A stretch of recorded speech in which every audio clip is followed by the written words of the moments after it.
છેલ્લા કેટલાક દિવસથી ચર્ચાનો વિષય બનેલા દાહોદ મનરેગા કૌભાંડમાં મંત્રી બચુ ખાબડના પુત્રોની મુશ્કેલીમાં સતત વધારો થઈ રહ્યો છે.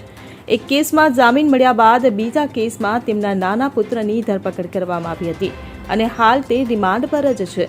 આજે હવે બચુ ખાબડના મોટા દીકરા બળવંત ખાબડ, જે જામીન પર બહાર આવેલા હતા, તેની આજે ફરી ધરપકડ કરવામાં આવી છે.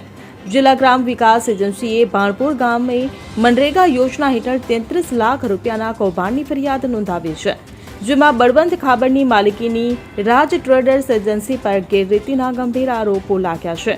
ફરી બંને ભાઈઓની પોલીસે ધરપકડ કરી લેતા બંનેની મુશ્કેલીમાં સતત વધારો થઈ રહ્યો છે. છેલ્લા કેટલાક દિવસમાં કૌભાંડની એક બાદ એક કડીઓ બહાર આવી રહી છે, ત્યારે જોવાનું રહ્યું કે હજુ આ કેસમાં શું નવું બહાર આવે છે.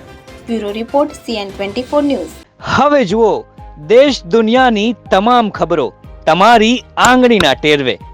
ઉઠાવો મોબાઈલ અને Google Play Store પરથી ડાઉનલોડ કરો અમારી CN24 ન્યૂઝ મોબાઈલ એપ.